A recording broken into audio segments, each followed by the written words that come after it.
Hi, everybody. This is Dr. Ed Park, and we're starting our 26th webinar on exosome use, and this will be entitled Best Cases.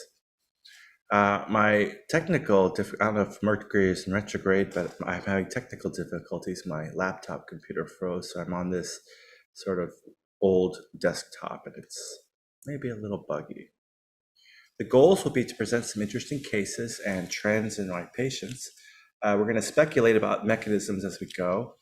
An important concept is the therapeutic index, which means, there are certain drugs like, I guess, arsenic, which they used to think was therapeutic in low doses, but poisonous in high. So as with any drug, like Tylenol, you can die from that, or water excessively can kill you. There's always a therapeutic index, but thankfully with the exosomes, I haven't seen that. In other words, a little bit will work, and a lot will not do any kind of damage that I've seen yet. We'll touch upon the cost benefit with conditions that are complicated and have uncertain endpoints, and then I'll answer your questions. By way of disclaimer, this is for educational purposes. It does not represent an advertisement for any product or procedure. The FDA has not approved use of exosomes for prevention or treatment of any disease. The cases presented are anecdotes, which is a type of scientific evidence, but not, of course, the highest level, most rigorous. There are a variety of explanations, including placebo effect. If you think it's going to help, it will help. And attribution bias. Perhaps they got better from something else and they attributed it to the exosomes. Brief recap. Exosomes are these 100 nanometer spheres, same technology as the coronavirus mRNA quote vaccines that they're giving. There are little spheres that will dock with other cells and insert their contents. The contents being proteins, mRNA, some DNA, some microRNA. And the microRNA are what block the expression of other messenger RNAs, allowing, we think, for dedifferentiation. There are no surface antigens, so they can't be rejected, unlike stem cells. In other words, there's no host versus graft immune reaction, so it's one size fits all. And again, we think that dedifferentiation for a brief time of the local stem cells is the main mechanism, along with turning down inflammation and turning up regenerative pathways. So best cases, I guess you could go to myself and my mom. My mom has taken 19 different sessions for various things, from her shoulders to her knees to her fingers to her toes to her nasal treatments, and she loves it. She feels like she's getting younger. I've had 12 sessions, usually just because of injuries on the checklist. Last week we talked about why people do repeat injections. And the majority of my patients are people that saw success in one area of the body and there's something left on the checklist, so they come back. For me, it was a rotator cuff, a torn meniscus in my right knee, and my right Achilles, all of which are pretty much fine. So I think it's huge that as we go through life, we accrue damage, we accrue injury, and in the tendons and muscles, that's called tendinosis. It's a phenomenon you can see, but you can experience. It's basically the tendons have tried to copy their stem cells locally, but they're done. They can't do it anymore, maybe because of telomere erosion or epigenetic silencing. But you can see it on ultrasound. There are these dead areas. If you cut up the muscle, you can see the fibrosis, and you feel it as pain. So there's certain areas that just are not healing anymore. This Saturday, we had a 36-hour round trip to San Francisco to treat 9 patients. I think 8 of which were repeat treatments. And on the way back, I was tired, so mom drove from 10 till 1 a.m. 84-year-old, not the greatest vision, but she was still alert enough to drive, so that was much appreciated, and helped me with some of the procedures as well. Since then, we're now at 159 distinct patients, about 50% of which have had repeat treatments, as we discussed last week, in 780 injection sites. And talking about this therapeutic index, no serious untoward effects thus far, so that's really a good thing. We don't want a treatment that could potentially harm someone. As we say, primum non nocere, above all, do no harm. Starting on the outside, skincare. Webinar 16, if you go on our website, Recharge Biomedical, you can read more about it. This is a picture of my son, 17-year-old at the time, nodular cystic acne with this ice pick scars. So we did microneedling with exosome infusion from the surface, and that seemed to help quite a bit. He had tried many different therapies, and so decreased the inflammation.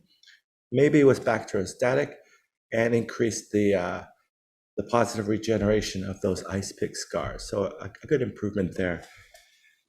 Myself and my mom, we've both done microneedling on each other, and I'm actually looking forward to another treatment, try and get my neck looking a little younger. I have seen some positive effects with rosacea as well. So I think it's a great modality for people who want to look younger, fine lines, wrinkles, skin tone, etc. Starting with circulation, which of course is the basis of everything, all the nutrients going in and the sewage going out. Some of the most impressive cases we had were this gal in Hawaii. I think she's, I haven't written it down, but I think she's in her mid 80s. And for the last couple of years, she's had stasis dermatitis, which is an interesting condition. So she had this rash on her legs, even spread to her antecubital fossa, or the other side of the elbow, the inside surface, and was quite severe, treated by dermatologists without success. When I went to see her 2 years ago, her feet were quite swollen to the point where they were like big purple pumpkins. I didn't take a picture of it, but it was quite shocking. And so we just did 5 billion IV, and as a result, it cleared. Within a couple of weeks, her eczema was gone, and 2 years later, still gone, and her swelling in her feet and her legs much improved as well. So you can learn more about that at Recharge Biomedical, and look up in the blog section stasis dermatitis, a very common, interesting condition. If you want to see leg swelling, this was a gentleman, I think also in his 70s or 80s, who you can see on the left, if I pressed in with my thumb, it made this deep indentation. This is what we call pitting edema at a 3+ or severe stage. After just 4 days, they had improved, and after 2 weeks, pretty much normal appearance, which persists for 2 years since his injection. So circulation is, of course, very critical. We have a technique where we can inject into the artery. It's not always the easiest, depending, especially if the arteries are very small, and that's why they're having problems. But typical subjective and objective complaint would be cold feet and hands. So my guinea pig mom, she was one of the first that I did this, and we take a fine needle and we localize the artery, and you can see the red pumping blood, and we infuse the exosomes directly in, with the thought being that first contact would be with the arteries, smaller arteries, arterioles, capillaries, and to freshen up that system. And indeed, it did help. She went from having chronically cold feet and hands to now they're toasty and warm, which she loves. So the second patient is MB, who's just a 35-year-old gal, very healthy yoga instructor, but she had had multiple fractures of her wrists and arms as a child, perhaps deranging the arterial system. So she had chronically cold hands, and interestingly enough, eczema of the fingers, which is not typical of the atopy of eczema. So perhaps the stasis dermatitis, similar to in the legs, she had had from this childhood trauma in her hands. So that improved somewhat with injection. We injected her radial and ulnar arteries, and then also her feet. Her feet were chronically cold. And indeed, she had a big toenail that was falling out every 2 months. So perhaps indicative of poor circulation to those stem cells. We don't know. It's not a common condition. But anyway, she was very happy with her microneedling in June. So she came back in August to get those 4 arteries injected and 1 billion directly into the nail bed of the big toe. And happy to report that for the last year, that big toe has not fallen out, and she's had warm hands and feet, and I believe a decrease in her eczema of her hands. If you want to learn more, go to my website and look up that blog. Sort of a common treatment that we do is treatment of tendinosis. And as I mentioned, tendinosis or muscle strains, are strains being acute, tendinosis being chronic, often from overuse / aging, and often from incomplete healing. So one of the first patients I did after myself, my mom, and Doug Malowicki, the runner, 82-year-old runner, was a gentleman who just came into my office for another reason. And he said, "Oh, I want to try this." So he had about 6 months of a chronic hamstring injury, really sharp pain that wouldn't go away. Injected it, and it cleared right up. So that was nice. You can look at the YouTube on tendon injuries, or go to my blog section and Google tendons, or enter into the search bar tendons. Of course, the common ones we know about are lateral epicondylitis from tennis elbow. And we also have the Achilles tendon, and the hamstrings are commonly injured. Back a month or two ago, I went to New York City. There's a gentleman who was very into exosomes and wanted to try it. And he had actually adequately diagnosed his injury as a specific muscle called the quadratus lumborum. He's a big guy, exercised a lot, very fit, very toned. And he had torn that during exercise. So using the ultrasound, we localized that muscle group, injected directly in, and within 3-4 days, he was good to go. And now 2 months later, he's still good to go. Strains are tendons, T for tendon or muscle. Sprains are ligaments, bone to bone.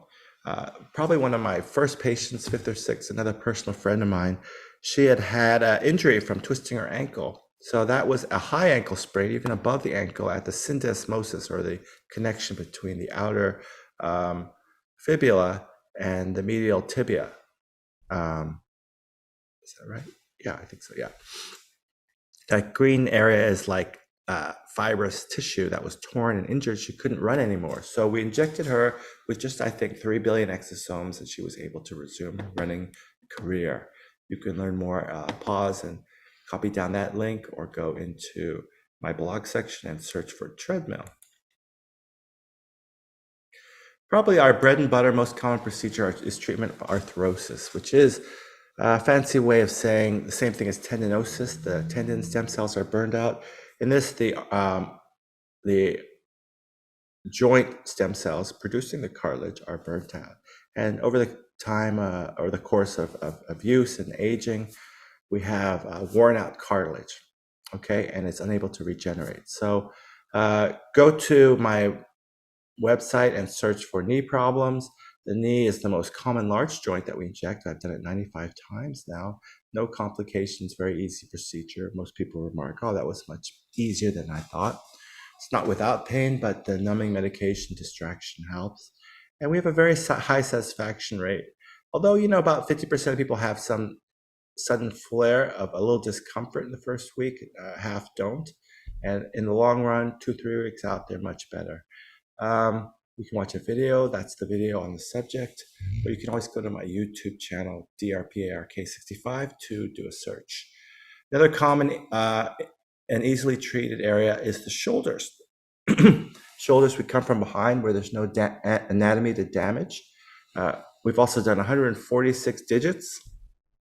Done the hips only 18 times. It's a little bit more of a scary procedure, but using the ultrasound under direct needle visualization, it's much safer than just going blind into the joint. And we always aim to go right into the joint capsule where that osteoarthritis is taking place.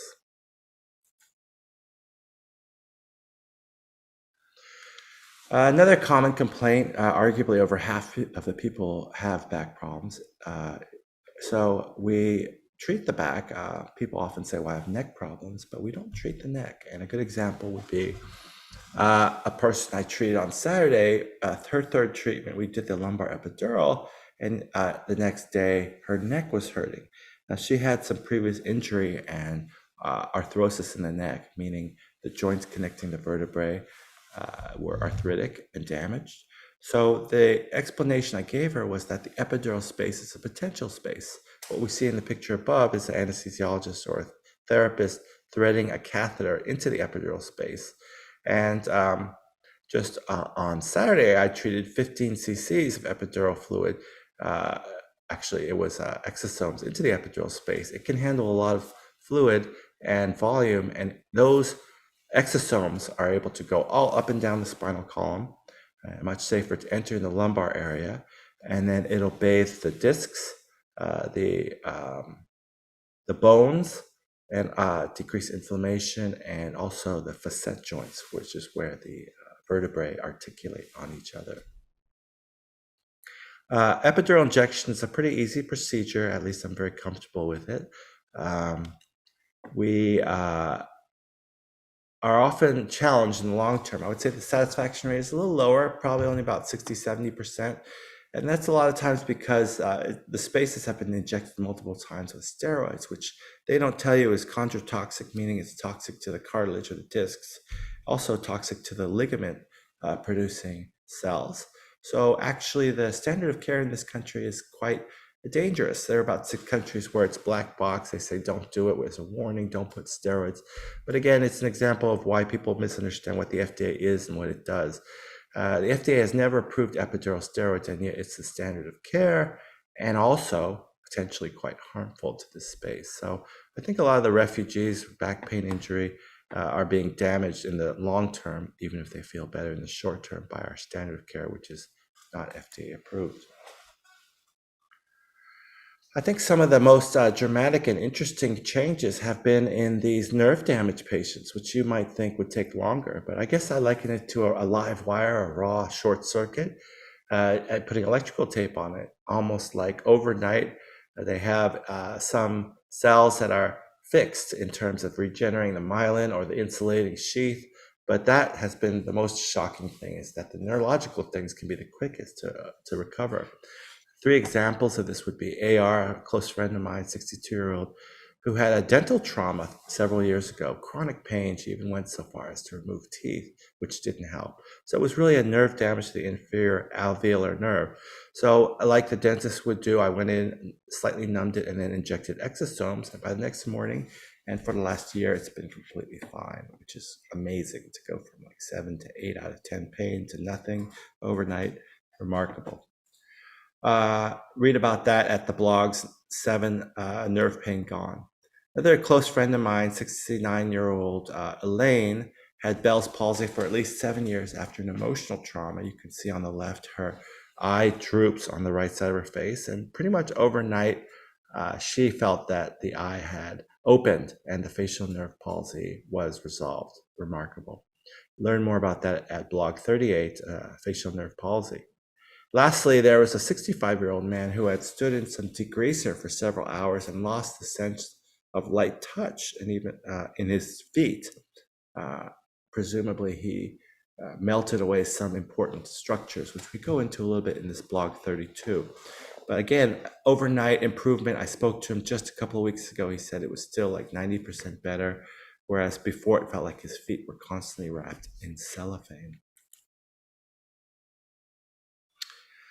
One of the more complicated areas would be patient L.I., who was a 51-year-old. She had a massive stroke a couple of years ago in her right hemisphere, leaving her with hemiparesis, meaning the left half of her body was immobile and couldn't feel.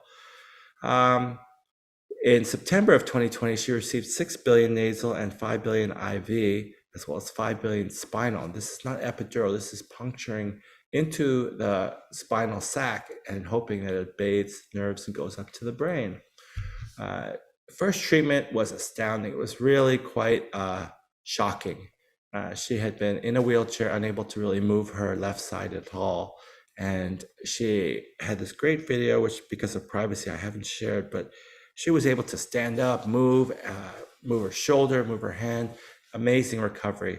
And indeed recovered sensation where it had been numb for 2 years straight. So very remarkable. But this raises questions because she received 2 subsequent injections. After the second injection, she just had some dorsiflexion recovery of her foot.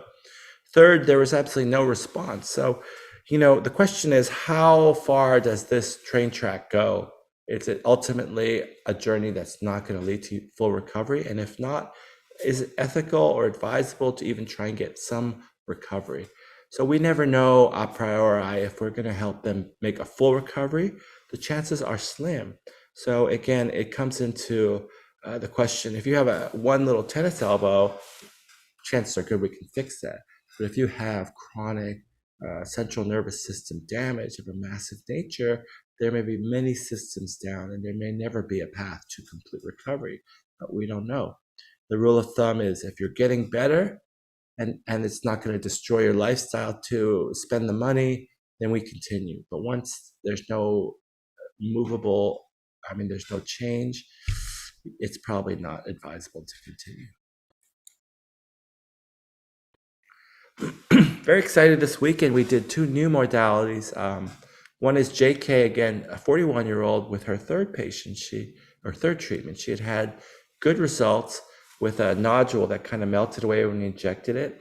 Her face looks much better. Her body mass is much leaner. She actually looked like a 30-year-old when we saw her. We both remarked. I'm sorry, she's a 51-year-old, not a 41-year-old. That's a typo. Looked incredibly young.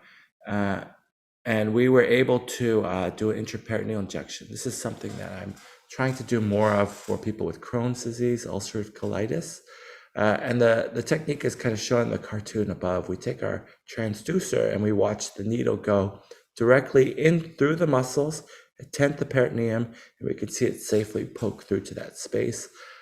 This patient got 5 billion intraperitoneal, and will help her with her irritable bowel. She suffers from chronic gas indigestion, food intolerance, and constipation. The next patient that was kind of a newer procedure for us was CD. She's a 40-year-old that drove 8 hours down from Bend, Oregon to meet me in San Fran. And she had 3 traumatic brain injuries and some real damage, some real dysautonomia, meaning the loud noise would cause her to freak out and get really anxious, flight or fight response. And indeed, for the last 2 months, the hyperacusis, or subjective experience of loud noises, was just intolerable. It was triggered by a specific event where she was listening to a video, a very quiet video, turned up, and then someone shouted. And since then, door slamming, kitchen appliances, things like that, really set her off. So she drove down. We did some IV, some nasal, and we were able to do treatment of the facial nerve, both in the place where it exits the skull behind the ear. It's called the stylomastoid foramen. And then also we used a 3.5 millimeter camera to visualize. This is not her ear, but that's what it looks like. And we were able to numb up the eardrum with something called phenol, which turns it white. See that picture above me? It's white. And we put a tiny 27 gauge needle across the tympanic membrane and injected it directly into the inner ear, which I'm really excited about for sensorineural hearing loss, tinnitus or ringing in the ears, and Meniere's, which could be a combination of both of those. The point is, it's very hard to get into the inner ear, where, of course, the cochlea is, which controls hearing, and the semicircular canals, which control balance.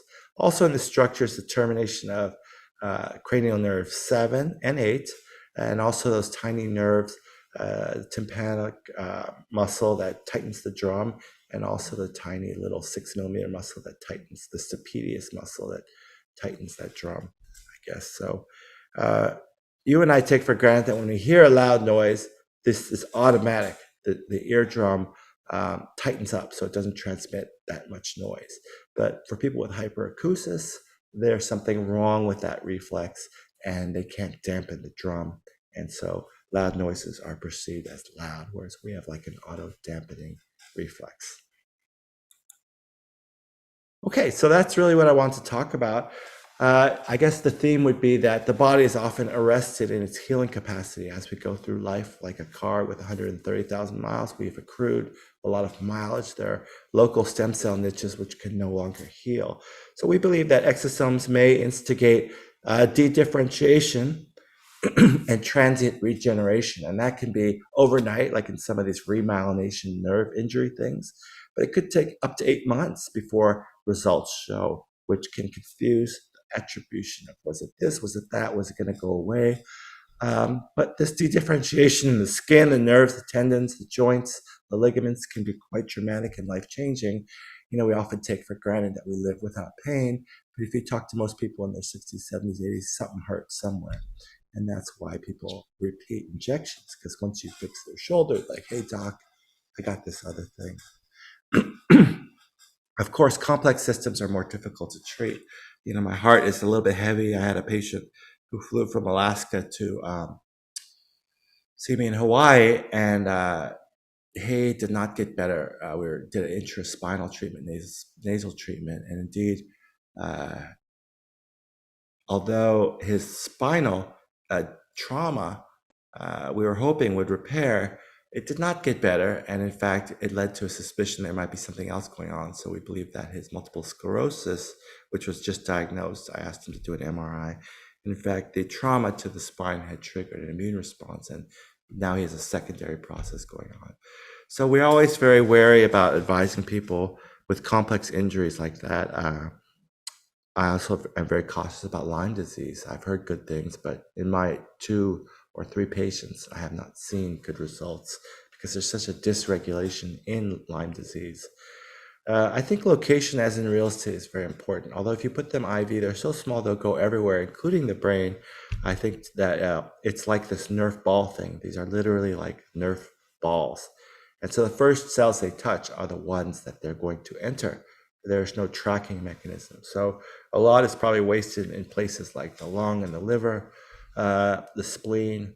But if you start them out in the brain, if you want to treat the brain, like nasally, if you start them out in the artery of the hand, if you want to treat the small vessels of the hand, it's probably better because it'll stick to the first cells they encounter. So I think location is important. And I think if you find a provider that is comfortable doing these procedures, that knows the risks associated and the anatomy, it's always better to start them off where they're going to do the most good. The question of whether you need a matrix like PRP, platelet-rich fibrin, I use hyaluronic acid because I believe that's safer and more inert, is always there and an ongoing unresolved issue. But I'm getting good results even at relatively low doses without a matrix, so I have chosen not to do that. So that really concludes what I want to talk about. There are too many cases to count or to describe. People whose knees and shoulders are really much better. I would say not everyone is happy. Probably about 13% rate of dissatisfaction, which we will go into in a future webinar, why people are unhappy. But at this time, I'd like to turn it over to questions. If there are any questions, you can enter the chat and type them, or I can unmute you if you raise your hand. All right, so thank you so much.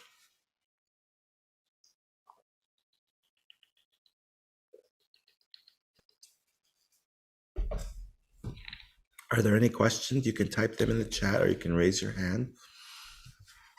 Hi, Mary Louise. Am I okay now? You are promoted to panelist stature. Okay, thank you. I wondered if you could discuss how you charge, for different parts of your body. I've talked to you before about, my hip and sometimes my knee and even my shin has some inflammation from arthritis. And I just wondered, how do you, figure out the charge on something like that? Great question. Everyone is different. Technically speaking, I guess if I were to inject, one area of your body, another area, that's 3 procedures. We could charge you 3 times. Unlike auto repair or other things like accountancy, we don't really charge for every trip or everything we do. At least I don't. There are certain doctors that do itemize the procedure. So if you just go in there and see a phlebotomist and they put exosomes in your IV, you're paying a low rate, but you're not going to see the doctor. But if you see the doctor, they add thousands and thousands, and each procedure is distinct. For me, the procedures are not technically difficult. Yes, they do add risk. There's some equipment associated, but ethically, I just feel like I'm there. The main thing is getting together. And if I'm there, I can use, if they've purchased enough of the supplement or the exosomes, I'll do multiple procedures without extra cost. So you just end up paying the cost of the exosomes right now. So it's based on how much you buy, and then it might take us an hour and a half to do 5 injection sites, but I ethically don't charge more. You're going to pay the same, ironically, as if you just put them in your IV in most cases. Alrighty, I think we'll end it there then. Thank you for joining. Everybody, this is Dr. Ed Park. I think next week we're going to talk about attribution bias and patients that are not so happy, either because it didn't work or they didn't think it worked. So that'll be the kind of opposite of what we're talking about this week. People who are mostly happy, which again, I would estimate 70 to 80% of people mostly happy. So thanks everybody. Dr. Ed Park from Recharge Biomedical ending our webinar for today.